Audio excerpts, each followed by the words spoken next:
20 August মঙ্গলবার রাত 8টায় খালেদ মহিউদ্দিন আছে এটিএসপিকে জানিয়ে দিচ্ছে শিরোনাম। রিভিউ আবেদন খারিজ, মীর কাসেমের ফাঁসির রায় বহাল, রাষ্ট্রপতির কাছে প্রাণ ভিক্ষায় শেষ সুযোগ।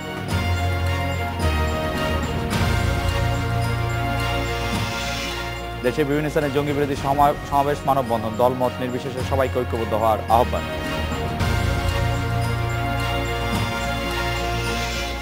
স্কুল ছাত্রী রিশা হত্যার প্রতিবাদ ও বিচার দাবিতে ঢাকায় সড়ক অবরোধ, আসামে ওবায়দের 3 স্বজন আটক।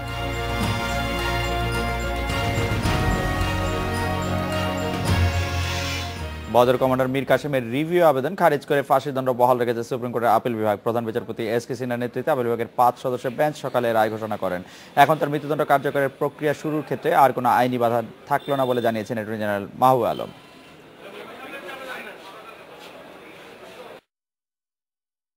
পুরো জাতি যুদ্ধাপরাধী মীর কাসেম আলীর মামলার রায়ের প্রতীক্ষায় ছিল উদ্বেগ, উৎকণ্ঠা, কিন্তু ন্যায় বিচার পাওয়ার দৃঢ় আশাও ছিল। আইনজীবীদের ঠাসা এজলাসে সকাল 9টায় পিনপতন নিঃশব্দতার মধ্যে শুরু হয় আদালতের কার্যক্রম।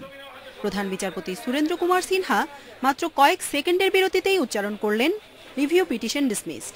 অবসান হয় প্রতীক্ষার। আদালত সংক্ষিপ্ত এ রায়ে অন্য একটি অভিযোগে কারাদণ্ডের বিষয়ে ব্যাখ্যাও দেন। এখন এ যুদ্ধাপরাধীর দণ্ড কার্যকরে পদক্ষেপ নিতে আইনি কোনো বাধা নেই বলে জানান অ্যাটর্নি জেনারেল মাহবুবে আলম। আইনজীবী হিসাবে এই মামলাটি আমি পরিচালনা করেছি এবং মামলাটি পরিচালনার পরিপ্রেক্ষিতে আজকে এটা রায়ের জন্য ছিল। স্বাভাবিকভাবে আমার তো উদ্বিগ্ন হওয়া স্বাভাবিক যে মীর কাসেম আলীকে জানানো হবে যে উনি রাষ্ট্রপতির কাছে প্রাণ ভিক্ষা চাইবেন কিনা।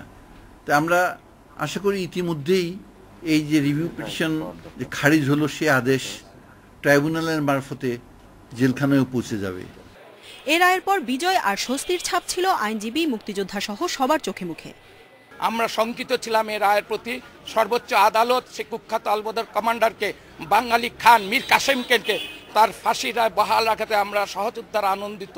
মীর কাসেম আলীর ফাঁসির রায় বহাল থাকায় আমরা মুক্তিযোদ্ধা এবং সকল সহ মুক্তিযোদ্ধা ভাইয়েরা আজকে আনন্দিত। এদিকে মীর কাসেমের আইনজীবী খন্দকার মাহবুব হোসেন আপিল বিভাগের রায় মেনে নিলেও দাবি করেন মিথ্যা সাক্ষ্যে মীর কাসেমের সাজা দেয়া হয়েছে, ভুল রয়েছে ট্রাইব্যুনাল আইনেই। একই সাথে যারা এ রায়ে বিজয় উল্লাস করছে তিনি তাদের সমালোচনা করেন। আমি বারবার চিৎকার করে যেটা বলেছি যে মিথ্যা অভিযোগ দিয়ে মিথ্যা সাক্ষ্য প্রমাণ উপস্থাপন করে এই সাজা নেওয়া হয়েছে এবং সেক্ষেত্রে ভবিষ্যৎ বিবেচনা করবে, ভবিষ্যৎ প্রজন্ম বিবেচনা করবে। ফাঁসির দড়ি নিয়ে ঢোল পিটানো হচ্ছে এবং মিষ্টি বিতরণ করা হচ্ছে। এটি সুপ্রিম কোর্টের আদালতের প্রতি কতটা অপমানজনক। রিভিউ আবেদন খারিজ হওয়ায় মীর কাসেমের সামনে এখন কেবল দোষ স্বীকার করে রাষ্ট্রপতির কাছে প্রাণ ভিক্ষার সুযোগই খোলা থাকলো। প্রাণ ভিক্ষা না চাইলে বা প্রাণ ভিক্ষার আবেদন নাকচ হলে সরকারের নির্দেশ অনুযায়ী তার মৃত্যুদণ্ড কার্যকর হবে। Jannatul Ferdous, independent news, Dhaka. Albadr commander Mir কাসেমের রিভিউ আবেদন খারিজ প্রসঙ্গে কথা বলতে আমাদের সঙ্গে আছেন অ্যাটর্নি জেনারেল মাহবুবে আলম। মাহবুবে আলমের কাছে চলে যাচ্ছি। অ্যাটর্নি জেনারেল মাহবুবে আলম, আপনি নিশ্চয়ই জানেন যে রিভিউ খারিজ হওয়ার পর তাৎক্ষণিক প্রতিক্রিয়ায় মীর কাসেমের প্রধান আইনজীবী খন্দকার মাহবুব হোসেন বলেছেন যে যে সাক্ষ্য প্রমাণ তৈরি করা হয়েছে আদালত সেই মিথ্যা প্রমাণের উপর ভিত্তি করে সাজা দিয়েছেন। আদালতের আর কোনো গত্যন্তর ছিল না। আইনটি এমনভাবে করা হয়েছে যে হিয়ারসে এভিডেন্সও মানতে হবে। এই খন্দকার মাহবুব হোসেন এই বক্তব্যের পরিপ্রেক্ষিতে আপনার কাছে একটু শুনতে চাইছিলাম জনাব মাহবুবে আলম। শোনা যাচ্ছে না। অ্যাটর্নি জেনারেল মাহবুবে আলম আমাদেরকে শুনতে পাচ্ছেন না। আমরা একটা বিরতি নিয়ে ফিরছি তার কাছে।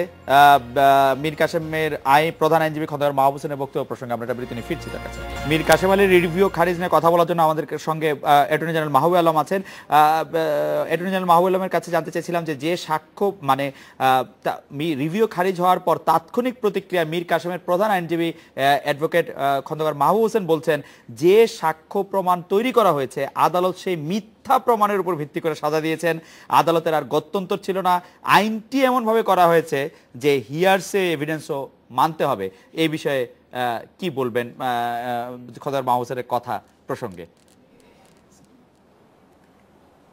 খন্দকার মাহবুব হোসেনের তো দুটি দিক আছে। একটি হলো উনি আইনজীবী হিসেবে আদালতে মামলা করেন, আবার রাজনীতিবিদ হিসেবে উনি একরকম কথা বলেন। এখন রাজনীতিবিদ হিসেবে তো উনি আগাগোড়াই এই বিচারের বিরুদ্ধে। উনি নানান রকম বক্তব্য বিভিন্ন সময় দিয়েছেন এবং এটার সম্বন্ধে মীর আপনার কাদের মোল্লার পরিবারকে নিয়ে আপনার যে প্রেস কনফারেন্স বা যুদ্ধাপরাধীদের প্রেস কনফারেন্সের মতন কাজ উনি করেছেন।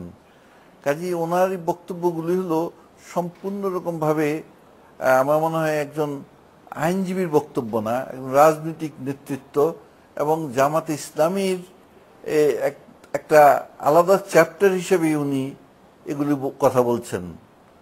কেন মীর কাসেম আলীর ব্যাপারে যে সাক্ষ্যগুলো এসছে সেগুলো সাক্ষ্য তো আপনার আমাদের রায়ে স্পষ্টভাবে উল্লেখ আছে এবং এই সাক্ষীগুলোকে অস্বীকার করার তো কোনো কারণ নেই। তার কারণ যখন মুক্তিযোদ্ধা জসিমকে ডালিম হোটেলের একটি রুমে ছুঁড়ে ফেলে দেওয়া হয় তখন যে সমস্ত লোকেরা উপস্থিত ছিলেন তারাই সাক্ষী দিয়েছেন এবং এর ভিতরে একজন আপনার শফিউল আলম তিনি আপনার আদালতে সাক্ষী দিতে পারেননি, উনি আগেই মারা গেছেন এবং উনি যে সাক্ষীদের কাছে বলে গেছেন মীর কাসেম আলীর উপস্থিতি, মীর কাসেম আলীর সেই সময়ে তার যে ওখানে অবস্থান এবং নানা রকম অত্যাচার নির্যাতনের যে উনি নেতৃত্ব দিয়েছেন এগুলো সমস্ত সাক্ষীরা বলেছে। কাজেই এই কথা বলার কোনো অবকাশ নেই যে কোনো সাক্ষী সাবুত নাই। আর সবচেয়ে বড় কথা হলো কি আলবদর বাহিনী গঠিত করেছিল কারা? ইসলামী ছাত্র সংঘের নেতৃবৃন্দরাই আলবদর বাহিনীর নেতা ছিলেন। এটা তো ঐতিহাসিকভাবে একেবারে স্বীকৃত জিনিস। আর মীর কাসেম আলী 1971 সনের শেষের দিকে ইসলামী ছাত্র সংঘের সম্পাদক নির্বাচিত হয়েছিলেন। কাজেই সভাপতি হয়েছিলেন আলী আহমদ মুজাহিদ এবং সম্পাদক ছিলেন উনি। কাজেই এই ব্যাপারে তো কোনো আপনার দ্বিধাদ্বন্দ্বের কোনো অবকাশ নেই যে আলবদর একজন নেতা হিসেবে তারা এই সমস্ত কাণ্ড করেছে।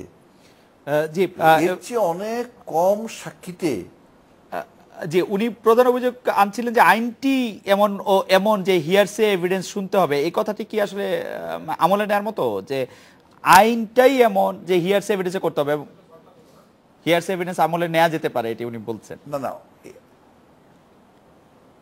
অবশ্যই এখানে খালি হিয়ারসে এভিডেন্স না, এখানে নানা রকম আর্টিকেল বই ইত্যাদি সবই বিবেচনায় নেওয়া যেতে পারে। আপনার ওই খবরের কাগজ ইত্যাদি সবকিছুই।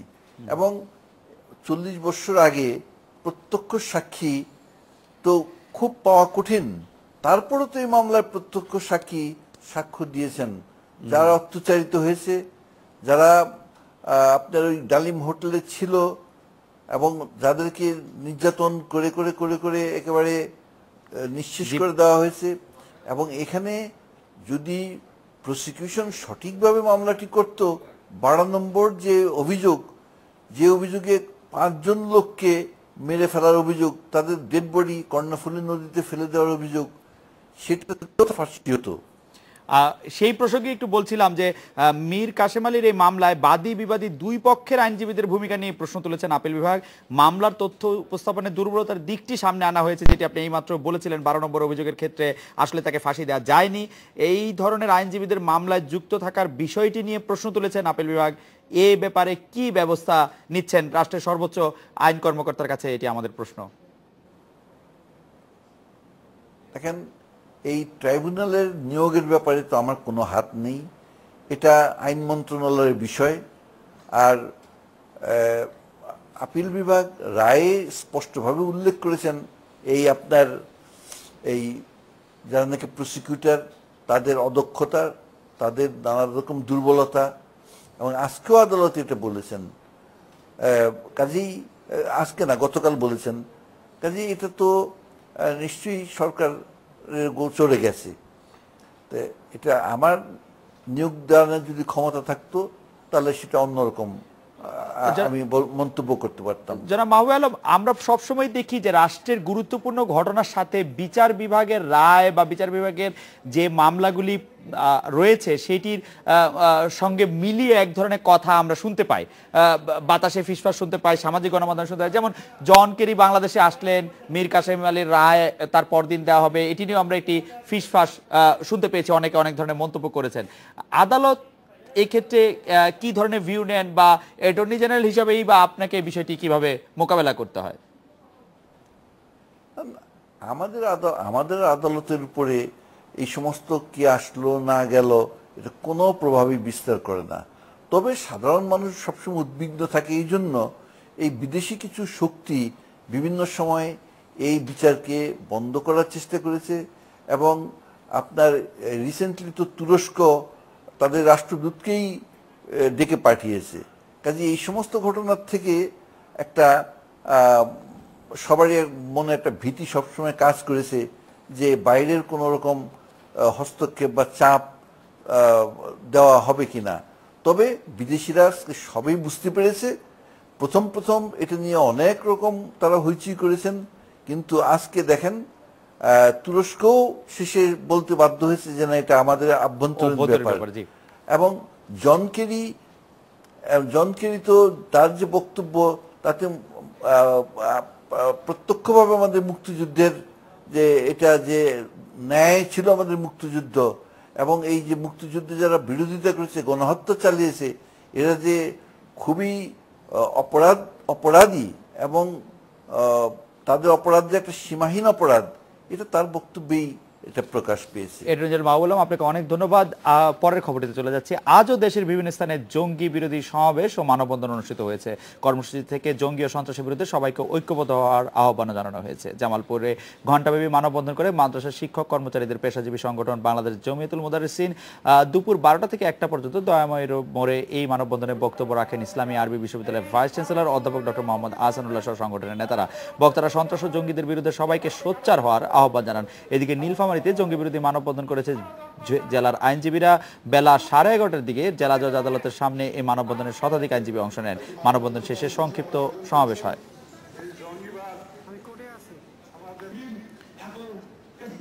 এ বিষয়ে কথা বলতে আমাদের সাথে আছেন বরিশাল থেকে অভিভাবক জাহানারা বেগম স্বপ্না, খুলনা বিশ্ববিদ্যালয়ের শিক্ষক অধ্যাপক ডক্টর আব্দুল্লাহ হারুন চৌধুরী এবং বগুড়া থেকে বাইতুল হামদ জামে মসজিদের ইমাম আল হজ মাওলানা মোহাম্মদ মুস্তাকিম হোসেন। স্বাগত আপনাদের।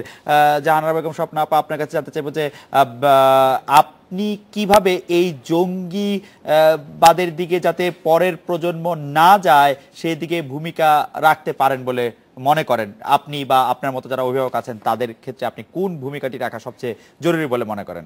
জাহানারা বেগম স্বপ্না আপা।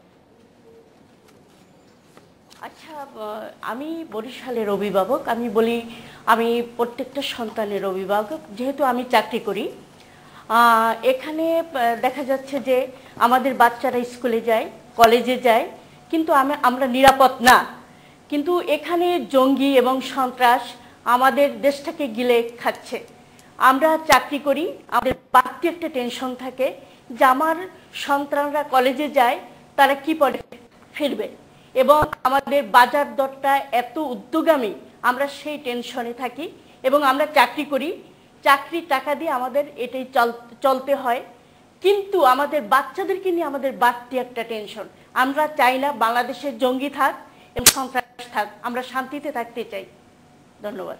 ডক্টর আব্দুল্লাহ হারুন, আপনাকে জানতে চাইব শিক্ষকদের ভূমিকা কি হওয়া উচিত বলে আপনি মনে করেন, যাতে তরুণ প্রজন্মের কেউ এই জঙ্গিবাদ বা মানুষের ক্ষতি করার মতো এরকম একটি সাংঘাতিক প্রক্রিয়ার মধ্যে নিজেকে যুক্ত না করে? ডক্টর আব্দুল্লাহ হারুন। ধন্যবাদ। আসলে একজন শিক্ষক শুধু শিক্ষা দিবেন একাডেমিক শুধু তাই নয়, উনি পাশাপাশি কিন্তু একজন ছাত্রকে যেই আর্থসামাজিক অবস্থা এবং জঙ্গিবাদের বিরুদ্ধে একজন ছাত্রের যে অবস্থান হওয়া উচিত সে ব্যাপারে শিক্ষা দিতে পারেন। এবং প্রতিদিন উনি যখন ক্লাস নেন তার আগে কিন্তু চাইলেই উনি যে জঙ্গিবাদের কুফলগুলো আছে এগুলো নিয়ে ছাত্রদের সঙ্গে অন্তত 2-4 মিনিট কিন্তু আলাপ করতেই পারেন। আর এতে করে যেটা হয় সেটা হচ্ছে ছাত্ররা তার যে একাডেমিক শিক্ষা তার পাশাপাশি যে এই শিক্ষাটাও কিন্তু ছাত্ররা নিতে পারে। আর আমি ব্যক্তিগতভাবে শিক্ষক হিসাবে মনে করি সাধারণত ছাত্ররা শিক্ষকদের ফলো করে থাকে, বা তাদের অনুসরণ করে। সুতরাং একজন শিক্ষক যদি এই ব্যাপারে অগ্রণী ভূমিকা রাখে বা আমরা যারা শিক্ষকতা করি আমরা ইতিমধ্যেই এটি করছি এবং খুলনা বিশ্ববিদ্যালয়ে আপনাকে জানিয়ে রাখি যে শিক্ষকরা ছাত্ররা সবাই মিলে এর বিরুদ্ধে আমরা মানববন্ধন করেছি, ছাত্র এবং সবাইকে সচেতন করার চেষ্টা করেছি, অভিভাবকদেরকে আমরা ইনফর্ম করেছি। পাশাপাশি এখন আমরা যেটি করছি নিয়মিত ছাত্রদের ক্লাসে আমরা এই ব্যাপারে মনিটর করছি। একজন ছাত্র একটার বেশি অনুপস্থিত ক্লাসে থাকলে আমরা তার প্রকৃত কারণ খোঁজার চেষ্টা করছি, প্রয়োজনে একের অধিক হলে আমরা তার অভিভাবকের সঙ্গে যোগাযোগ করছি। ফলে ছাত্র শিক্ষকের মধ্যে একটি দৃঢ় বন্ধন, যেটি পারিবারিক বন্ধনের মতো, সেটি বজায় রাখতে পারলে আমি মনে করি যে এটি অনেকাংশে আমরা নির্মূল করতে পারবো এবং ইতিমধ্যেই এটি আমরা শুরু করেছি।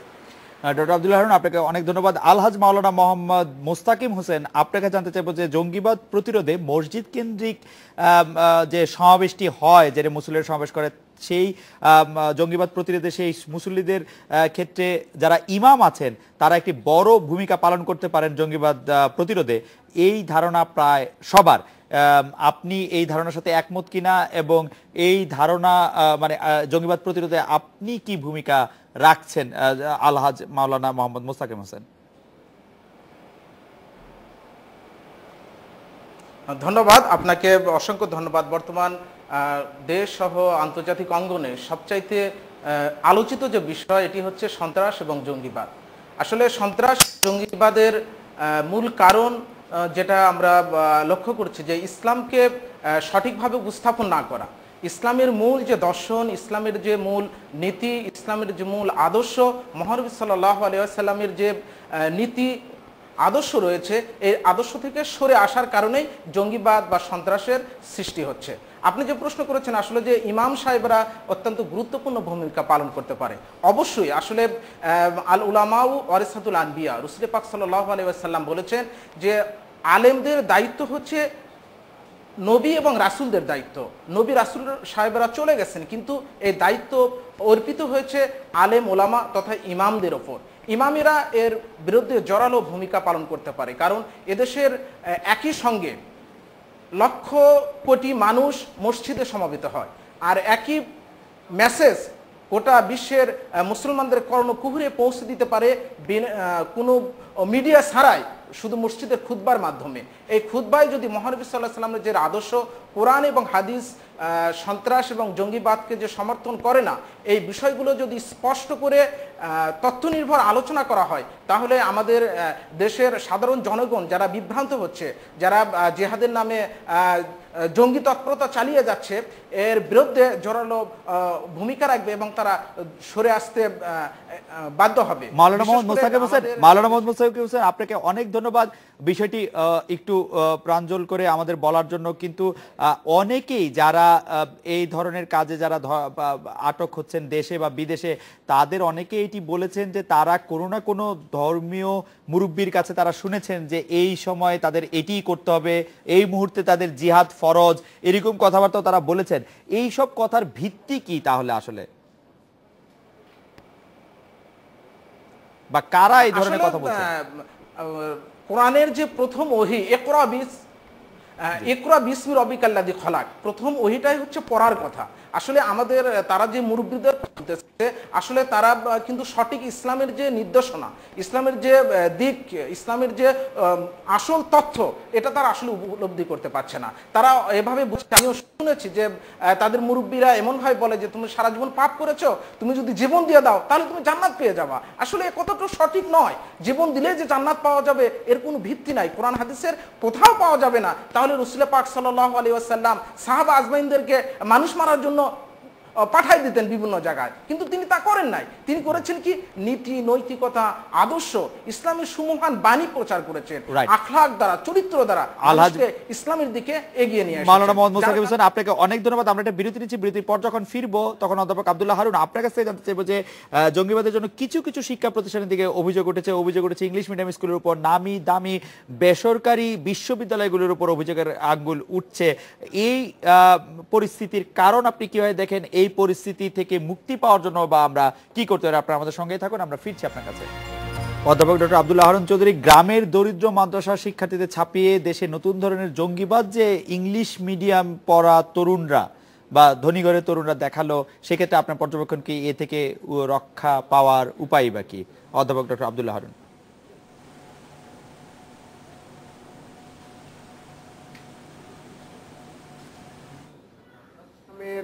ছেলেমেয়েরা যারা পড়াশোনা করছে আজকে শুধু ইংলিশ মিডিয়ামই বলবেন কেন, আপনি পাশাপাশি যেই অন্যান্য মিডিয়ামের যেই ইউনিভার্সিটিগুলো বা প্রাইভেট আমাদের যে পাবলিক বিশ্ববিদ্যালয় তো সম্প্রতি ধরা পড়েছে কয়েকজন ছাত্র। প্রশ্নটা এসছে আসলে যে শিক্ষা ব্যবস্থাটার মধ্যে আমরা এখন পুরোপুরি একাডেমিক শিক্ষাতেই বেশি আত্মনিয়োগ করি, আবার এই যে আপনার ইংলিশ মিডিয়ামের স্কুলগুলো এগুলোর অনেকগুলোতেই শিক্ষা ব্যবস্থাটা অনেকটা বাণিজ্যিকরণের মতো হয়ে গেছে। ফলে যারা পড়তে আসে তারা কিন্তু নীতি বা পড়াতে আসেন, তারা যেমন নীতি নৈতিকতার কথা বলেন না, শুধু একটু পড়িয়েই বাণিজ্যিক বা তার যেই তথাকথিত দায়িত্বটি পালন করেন, পাশাপাশি ছাত্রও কিন্তু সুতরাং তার একাডেমিক পড়ার বাইরে আর কোনো জ্ঞান কিন্তু সেখান থেকে অর্জন করছেন। আর দ্বিতীয় আরেকটি যে বিষয় সেটি হচ্ছে যে এই যে শিক্ষা প্রতিষ্ঠানগুলো, একটি বিল্ডিংয়ের মধ্যে একটি শিক্ষা প্রতিষ্ঠান, কোনো খেলার মাঠ নাই, তার লেখাপড়ার বাইরে তার যে একটা আনুষঙ্গিক অন্য সময় কাটানোর যে একটা সুযোগ সেটি নাই। ফলে দেখা যাচ্ছে এই সমস্ত ছেলে মেয়েরা অনেক সময়ই এই প্রযুক্তির যুগে ল্যাপটপ নির্ভর হয়ে পড়ছে এবং যখন তারা নেটে ঢুকছে তখন তারা বিভিন্ন ধরনের অ্যাডভেঞ্চারাস এই সমস্ত অফার পেয়ে তারা একদিন 2 দিন 3 দিনের দিন আস্তে আস্তে আগ্রহ হয়ে পড়ছে। আর দ্বিতীয় আরেকটি যে বিষয়, সে বিষয়টি হচ্ছে এই সমস্ত ইংলিশ মিডিয়াম স্কুলে যারা পড়ে বেশিরভাগ ক্ষেত্রেই দেখা যাবে তাদের বাবা মা তাদের কর্মতে ব্যস্ত থাকেন বা কর্মস্থলে ব্যস্ত থাকেন, ফলে পারিবারিক যে একটি সম্পর্ক বাবা মায়ের সঙ্গে সেই সন্তান কি করছে প্রতিদিন, কিভাবে পড়ছে, পড়াশোনার বাইরে কি কাজ করছে, নেটে কি দেখছে, এই জিনিসগুলো আসলে দেখেন না বলেই কিন্তু অনেক সময় এই ঘটনাটি ঘটে। একটা জিনিস আমি বলবো সেটা হচ্ছে যে শুধু ইংলিশ মিডিয়াম বা শিক্ষা প্রতিষ্ঠান নয়, পাবলিক বিশ্ববিদ্যালয়গুলোতেও কিন্তু আস্তে আস্তে এই জিনিসগুলো দেখা যাচ্ছে। তার পিছনে একটি কারণ আমি উল্লেখ করতে চাই, পাবলিক বিশ্ববিদ্যালয় বা কলেজগুলোতে যেটি ছিল একসময় ছাত্র সংসদ ছিল, ছাত্ররা ছাত্র সংসদ বিভিন্ন রকম কালচারাল প্রোগ্রাম, খেলাধুলা বিভিন্ন কিছু আয়োজন করতেন, যেটা কিন্তু নাই। ফলে ছাত্ররা কিন্তু একমুখী একটি তার সুযোগ কমে যাচ্ছে। ডক্টর আব্দুল আহরণ চৌধুরী, আপনাকে ধন্যবাদ। আমি জাহানারা বেগম স্বপ্নের কাছে একটু জানতে চাইবো যে জঙ্গিবাদ প্রতিরোধের কথা আমরা সবাই বলছি, আপনি এই জঙ্গিবাদ প্রতিরোধের ক্ষেত্রে সরকারের ভূমিকা কিভাবে দেখেন, অন্য রাজনৈতিক দল যারা সরকারের বাইরে আছেন তাদের ভূমিকা কিভাবে দেখেন, রাজনৈতিক দলগুলির ভূমিকা আপনি কিভাবে মূল্যায়ন করবেন? জাহানারা বেগম স্বপ্না। আসলে বাংলাদেশে যে আমাদের বিরোধী দল আছে এবং প্রশাসন আছে এবং সরকার আছে, যৌথভাবে আমার কাছে মনে কাজ করা দরকার। এখানে আমরা বরিশালে যতগুলা জঙ্গি বিরোধী মানববন্ধন হয়েছে, আলোচনা সভা হয়েছে, সব কিছুতেই আমরা উপস্থিত ছিলাম। এগুলি থেকে এবং বাসায় যে আমাদের সন্তানদেরকে এগুলা বলতাম আসলে ওরা সচেতন হোক। রাজনৈতিক দলগুলির ভূমিকা নিয়ে কোনো মন্তব্য করবেন আপনি আপা? রাজনৈতিক দলগুলির ভূমিকা নিয়ে সরকার বা বিরোধী দলে যারা আছেন? হ্যাঁ, অবশ্যই করব, আমি অবশ্যই করব, এটা আমি অবশ্যই করব। আমি অবশ্যই করব, কেননা রাজনীতিটা আমাদের বাংলাদেশের। জি আপা বলেন, আমরা শুনতে পাচ্ছি। বাংলাদেশের মানুষ, হ্যাঁ, রাজনীতি হয়েছে এটা, রাজনীতির বিরোধী দল বলেন, জামাত বলেন, এগুলি কিন্তু আমাদের বাহিরের কেউ না, আমাদের বাংলাদেশের। আমরা ঐক্যবদ্ধভাবে কাজ করলে আমাদের কাছে মনে হয় এই জঙ্গিবাদগুলো আমরা রুখতে পারবো অবশ্যই। আমরা একটা বিরতিতে যাওয়ার আগে আমি একটু প্রশ্নটি করে রাখি আলহাজ মাওলানা মোহাম্মদ মোসাকিম হোসেন, যে আপনি কি মনে করেন যে এই যে ইসলাম বিরোধী প্রচারণা বা ইসলামের সাথে জঙ্গিবাদকে মিলিয়ে ফেলা, তার একটি রাজনৈতিক কারণ রয়েছে এবং আপনাদের ইমামদের পক্ষ থেকে কোনো কিছু করার আছে কিনা সেই ইসলামকে সেই জঙ্গিবাদের কবল থেকে আসলে মুক্ত করার ক্ষেত্রে? ইমাম মোহাম্মদ মোসাকিম হোসেন, আমরা একটা বিরতি নিয়ে ফিরছি আপনার কাছে। ইমাম মোহাম্মদ মোসাকিম হোসেন, এই যে ইসলামের সাথে জঙ্গিবাদকে গুলিয়ে ফেলা বা ইসলামকে উপর জঙ্গিবাদের দায় দেয়, সেটাতে আপনি কোনো রাজনৈতিক ষড়যন্ত্র দেখেন কিনা দেশি বিদেশি, এবং তাতে করে এর জন্য আপনি ইমামদের বা যারা ধর্মীয় গুরু আছেন, ধর্মগুরু আছেন, তাদের দায়ও আপনি দেখেন কিনা? আমরা খুব সংক্ষেপে যদি একটু বলেন জনাব মোহাম্মদ মোসাকিম হোসেন। ধন্যবাদ আপনাকে খুব তাত্ত্বিক প্রশ্ন করার জন্য। আসলে ইসলামের সঙ্গে জঙ্গিবাদকে মিশিয়ে ইসলামকে নির্মূল করারই একটা ষড়যন্ত্র। এটা ইসলাম বিরোধী পরাশক্তি যেগুলো রয়েছে দেশে, আন্তর্জাতিক অঙ্গনে, আমি মনে করি তাদেরই একটা কূটকৌশল হিসাবে নিয়েছে যে ইসলামের নাম দিয়ে যদি ইসলামের ক্ষতি করা যায় তাহলে গোটা বিশ্ব, মানব সমাজ ইসলাম সম্পর্কে তাদের বিরূপ প্রতিক্রিয়া শুরু হবে, ফলে ইসলাম সম্পর্কে তাদের ঘৃণা সৃষ্টি হবে। এই ঘৃণা সৃষ্টি হলে ইসলাম বিরোধী শক্তিগুলো উপকৃত হবে। এই কারণেই তারা ইসলামকে হাতিয়ার হিসেবে নিয়েছে ইসলামকে ধ্বংস করার জন্য। এটা আমার ধারণা, এটা আমি মনে করি। এর ক্ষেত্রে ধর্মীয় নেতাদের দায়টি যদি আপনি একটু বলেন। সন্ত্রাস বা জঙ্গিবাদকে সমর্থন করে না, ধর্মীয় নেতাদের দায় বা ইমামদের দায়। ধন্যবাদ। যে ইসলাম প্রতিষ্ঠা ক্ষেত্রে বা সন্ত্রাস জঙ্গিবাদের বিরুদ্ধে ইমামদের অনেক করার আছে, অনেক বিষয় রয়েছে, যেটি আপনি আগেই বলছিলেন। ধন্যবাদ ইমাম মাওলানা মোহাম্মদ মোস্তাকিম হোসেন। আমাদের হাতে আর সময় নেই। অধ্যাপক ডক্টর আব্দুল হারুন চৌধুরী এবং জাহানারা বেগম স্বপ্না, আপনাদেরকে অনেক ধন্যবাদ। স্পিকার একটি বিরতি নিচ্ছি, ফিরছি একটু পরে। ফ্লাওয়ার স্কুলের ছাত্রী রিশা হত্যার প্রতিবাদে আজও রাস্তা অবরোধ করে বিক্ষোভ করেছে শিক্ষার্থীরা। আমরা সরাসরি চলে যাচ্ছি রিশার বাবা রমজান আলীর কাছে। জনাব রমজান আলী, রিশা হত্যার প্রতিবাদ ও বিচার দাবিতে আজও কাকরাইল মোড়ে বিক্ষোভ করেছে তার সভাপতি স্কুলের শিক্ষার্থীরা। গতকাল এতে শিক্ষামন্ত্রী যোগ দিয়েছিলেন। আজ যে রিশার খুনের সাথে জড়িত থাকার অভিযোগে আজ গ্রেপ্তার করা হয়েছে সন্দেহভাজন ওবায়দুলের বোন এবং ভগ্নিপতিকে। এইসব বিষয়গুলোতে আপনারা কতটা আশ্বস্ত হতে পারছেন জনাব রমজান আলী? হ্যাঁ, আমরা তো আমাদের বাচ্চার শোকাতে আমাদের দিন যাচ্ছে, আর আসামিটা ধরতে পারতেছে না, এটি আমরা টেনশন করতেছি। হ্যাঁ, বাচ্চা হারানোর বেদনা এসব মিলে আছে। জনাব রমজান আলী, আপনাকে আশ্বস্ত করার জন্য বলছি যে গতকাল যে রিশা হত্যার প্রতিবাদে যে বিচার দাবি কাকরাইল মোড়ে হয়েছিল তাতে শিক্ষামন্ত্রী যোগ দিয়েছিলেন। আজ তার দুজন আত্মীয়কে গ্রেপ্তার করা হয়েছে।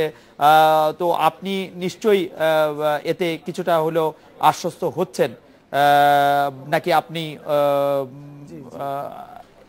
আপনার কথা একটু শুনতে চাই জনাব রমজান আলী। হ্যাঁ, কিছুটা আজকে আমি খবরটা দেখে কিছুটা আশ্বস্ত হয়েছি যে আমার বাচ্চার জন্য সবাই ইয়ে করতেছে, এই আর কি। তারপরে বাচ্চা হারানোর যে বেদনা সেটা তো থাকে না, সেটা অবশ্যই বাচ্চা তো আর পাবো না, সেটা অবশ্যই।